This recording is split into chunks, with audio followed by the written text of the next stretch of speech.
Hey everyone, how are you doing? This is Roger with Groovis Games Unlimited. Welcome back to our Dungeon Crusade Christmas video series. I hope everyone's doing great and having an awesome holiday. You may be seeing this on Christmas. Merry Christmas. But it's nice to have you guys back. So listen, let's get right into this because I want to get to playing and I know you want to get to some game action. But let me explain what's going on. In this video, I do want to spend a little time with you to go over just a few things before we get to playing. There's going to be some good information here. We're going to be doing quick edits though, so it'll go hopefully pretty quick for you. So do check it out. Also, there's going to be, I think, a lot of new people here watching this particular series, so I definitely want to get them up to speed and touch on a few things that I'd like them to know about the game.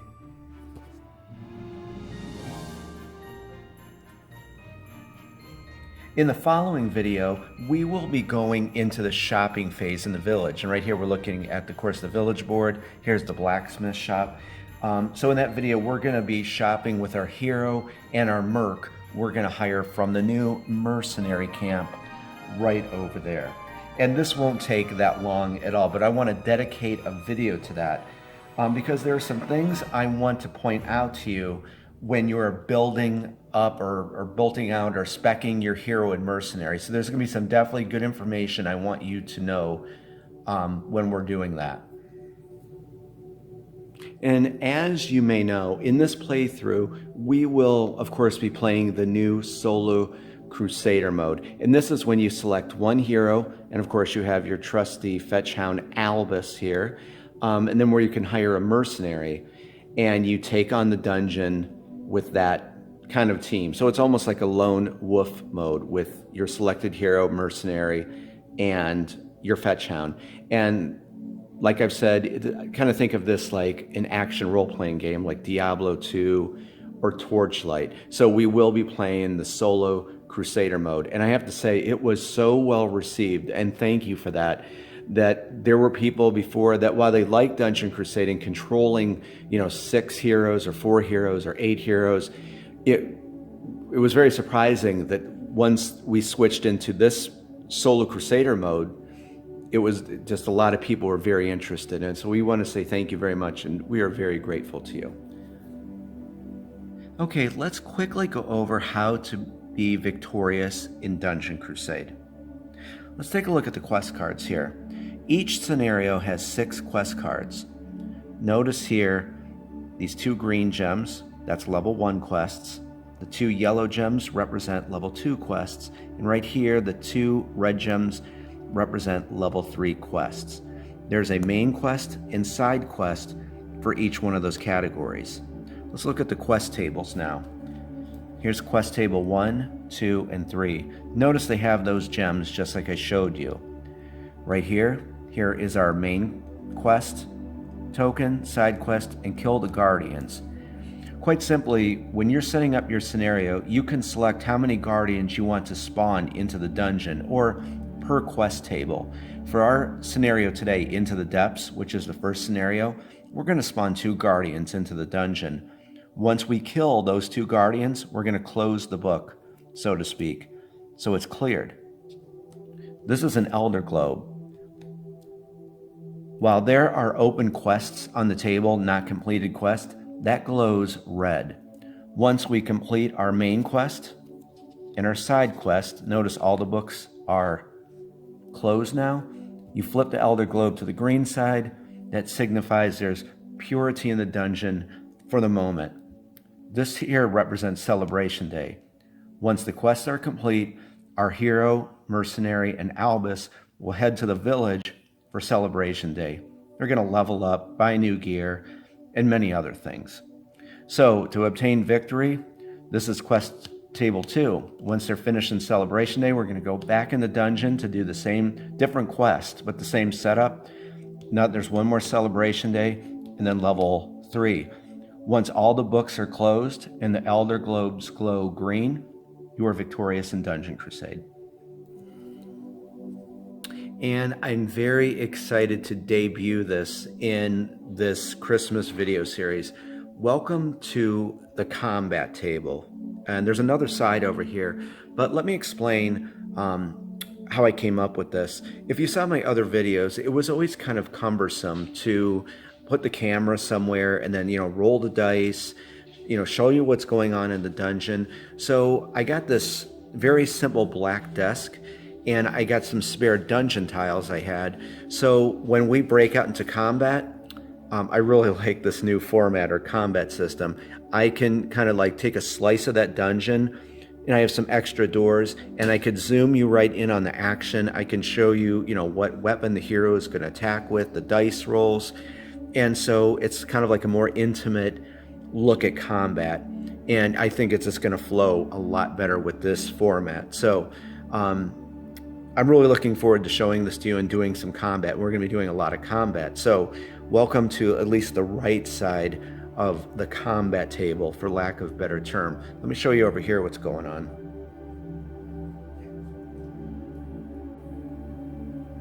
And welcome to the left side of the combat table. If you remember, I used to have these cards over on the main table.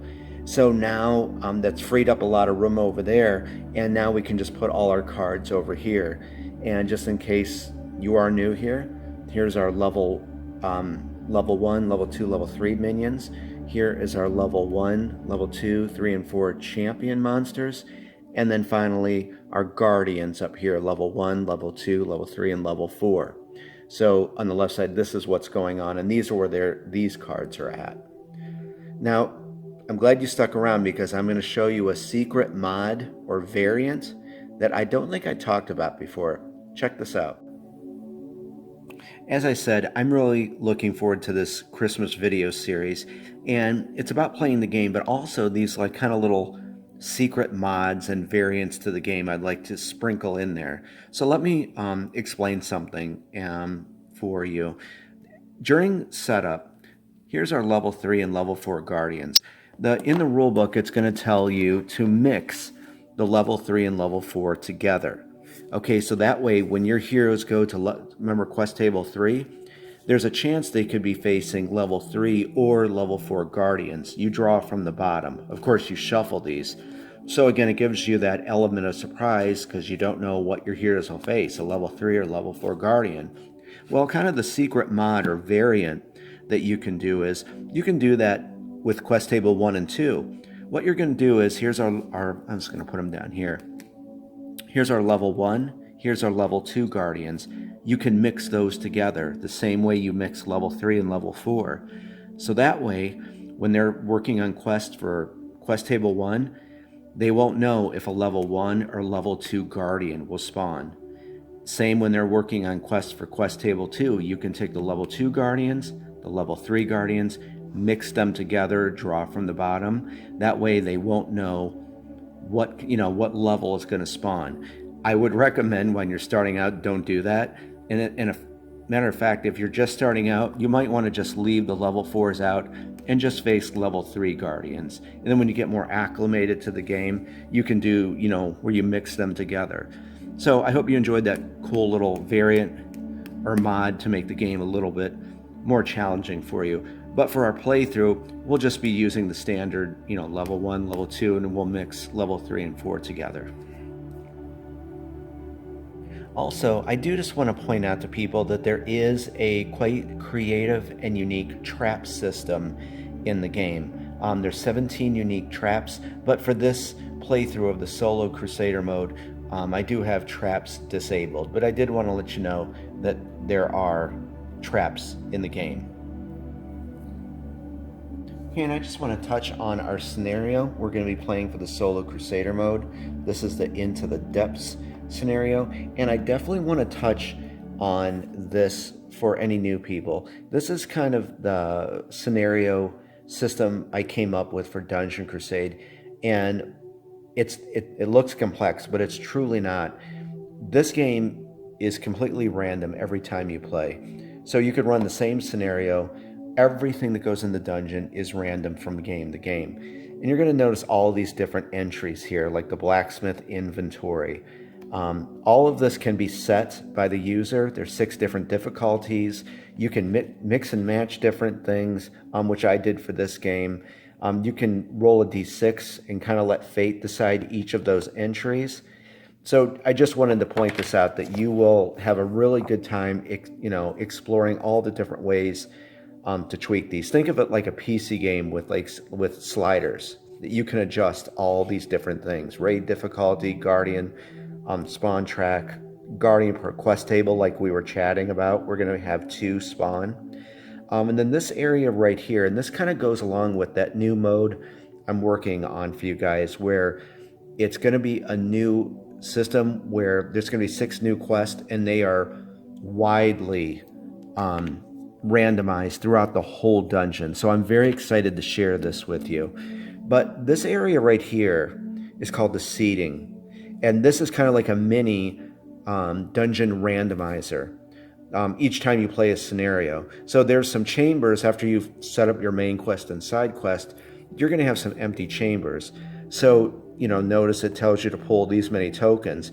So every time you play through the seeding process, interesting things are going to show up in the dungeon. And case in point, I wanted to have the camera here, and we're going to explore this when we start playing. Notice here, over here in the Runes of Hamvir, through the seeding process, this chamber was populated with a level 1 champion monster and a crate. Crates you can find some good stuff in, so we're going to probably head here first. And then through the seeding process, a secret room popped up, but the heroes have to discover the secret room. So we're going to have some fun trying to get into the secret room to see if there's a treasure chamber. And then some other things that we'll get to popped up. But I wanted to let you know about the seeding process and these 2 points of interest that we're going to hit first. Okay? So hope you like that crash course in the scenario system, and I just wanted to explain to you a little bit and what scenario we're going to be playing. Okay, at this time we're going to populate our Mercenary Camp, and I thought we could do this together. I thought it would be fun for you. And again, I hope you're liking this kind of setup, and we're going to go over some quests and all that leading up to our playthrough. So we're going to populate our Mercenary Camp. Now, you may have seen in the video for the review of the solo Crusader mode that you put all the hero cards together after you select your hero, and actually I'll do that now. I'll be playing as Mahaliak for my Lone Wolf hero for the solo Crusader mode. So I'm going to take him out. And I'll tell you what, I'll give you a flyover so you could kind of quickly see the different heroes. So we're hoping, and I'm going to get into this in the shopping phase, we hopefully want at least one mercenary to show up who has different warfare types than Mahaliak. Okay, and we'll talk more about that in the shopping phase. So in the rules for the solo Crusader mode, you put all of the level 1 hero cards together, shuffle, and draw 2 at random. I just thought we'd do it this way with rolling a d12, so you can just see what's going to come up. All right, so if 12 comes up, we'll just re-roll. So like 1, 2, 3, 4, 5, 6, so on and so forth. So, okay, 8. Yep, so we have an 8. So 1, 2, 3, 4, 5, 6, 7, 8. That was probably the most perfect hero to come up, and I'll explain why when we get to it. But this is Zeke, our wizard. He is very well versed, proficient in arcane warfare and mythical and spiritual. We will be hiring Zeke as our merc. So let's see who our second merc is. And I'll tell you what, I'm going to shift this up here to take that position. 7. 1, 2, 3, 4, 5, 6, 7. Okay, and it is Matari, our bard hero. So definitely she's a very good hero, but we will be going with Zeke. I'm going to do the setup real quick where you get the starting special abilities for the mercs, their starting weapons, and so I'll do that, and then we'll go to the next section. And I just wanted to show you that Matari and Zeke are now in the Mercenary Camp, and remember, you're going to place initiative tokens 4, 5, and 6 here. I have their starting weapons down here with their hero cards, and of course you place them on the mercenary circle ready for hire. Okay, and I thought it would be fun to pick the Tavern task with you. And I have to say, I'm already just having fun with this, and this is what I plan, just to do a nice, setup and intro and teach you some stuff about the game, and of course, new people. So I hope you're liking this build up to our, playing the game. So, Tavern tasks are this. These are optional. You randomly pick one. There's 6 of them at the beginning of the game. There's no penalty if you don't decide to do a tavern task. And I'll show you the other side and just let you see what they look like. And these characters here are characters that I created when I wrote the story for Dungeon Crusade. So there's Father Jova, Captain Briggs, Charcy Sibrai, the Maidens of Witherbrook Forest, Hanno Lithgar, just some Ren Osis. There's a ton of them. So what we're going to do is we're going to flip them over and we'll give them a shuffle and pick one at random. And remember, I created a new one that I think it's called The Trouble with Traps. So that's going to be in your Crusader upgrade kit and, of course, each edition of the game. And I'll be creating some more stuff to put in the game and, of course, in the Crusader upgrade kit. Okay, let's pick a card. Tavern task, and we have... Okay, I'm going to try to read this through the camera. That's Hanno Lithgar there. And so, orcs must die. Notice here, this will give us the heroes will get 4 life force for completing this. And I think there's another reward. Orcs must die. I'm trying to read this through the camera, so forgive me. Hanno Lithgar has asked the heroes for help with dealing with the orc minions that have been raiding the village. Hopefully you can see that. The heroes need to slay 4 minions to lessen the raids on the village. He will pay the heroes 500 gold and give them 1 rare item from the blacksmith shop for free. Actually, I forgot about that. That's actually really good. So, I'm sorry, here we go. The task. For each orc minion the heroes slay, place a token on this card. This task may be turned in on any celebration day. Reward 500 gold and take 1 rare piece of gear and 4 life force. Sorry, I was trying to read that through the camera. So there we go. This is our tavern task. And we are just about to wrap this up, but I got a surprise for you. I kind of went the extra mile, and like I said, we're going to be working on our level 1 quests. And remember, that has the green gem here. So the 2 level 1 quests are the Baron's Wine and Chambers of the Corrupt. But I'm going to do a little presentation here I thought that you would enjoy. So first of all, let's learn about the Baron's Wine. The Baron's Wine, and I'll be right back with you. As the evening draws in, the heroes head into the village tavern for some much-needed rest after a long journey to Witherbrook. Upon entering, a stout, slightly drunken older gentleman approaches the heroes. "My word, look at these grand adventurers before me.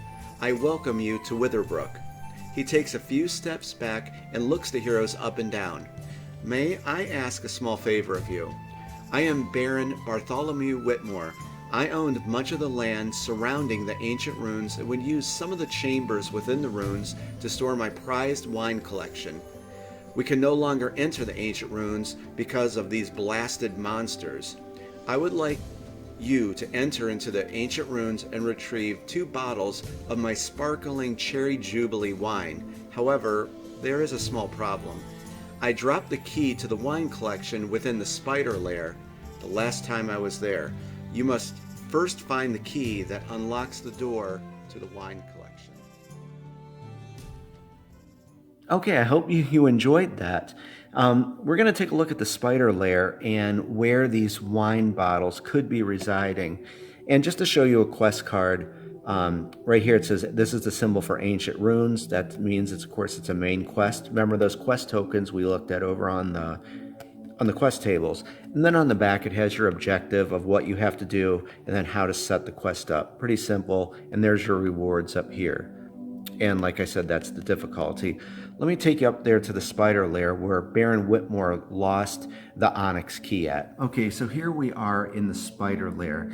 And like I was saying, with everything randomized, and I wrote, believe me, I have no idea where the key is at. That onyx key that he lost is of course in the spider lair, but we don't know what chamber it's in. So each time you play this quest, the key will show up in different places. So our heroes are going to have to go into the spider lair and find the onyx key, and then they're going to head to the ancient depths, which is south, to look for where the, what is it, sparkling cherry jubilee wine is. Let's go over there real quick. Okay, and here's the ancient depths area, and this is where the two wine bottles, the sparkling cherry jubilee, could be residing. But like I said, it's random each game. You don't know where they could be. But notice the red bases here. And I've talked about this before, that when I created Dungeon Crusade, I created a key system. So the onyx key, it's kind of like a red key. It opens up chamber doors with red bases. There's the ivory key, which is blue. That will open chamber doors with blue bases. There's the golden key that will open up chamber doors with the yellow base. Finally, there's the jade key that's kind of green. That will open up chamber doors with green bases. So that's kind of just how the key system works in Dungeon Crusade. And no, your barbarian cannot smash a door down. You need the proper key. Okay, let's look at the second and final quest for level 1. And let's go into this little presentation I did for, now this is our side quest, notice that little icon there, and this is for the Chambers of the Corrupt. I'll be right back with you.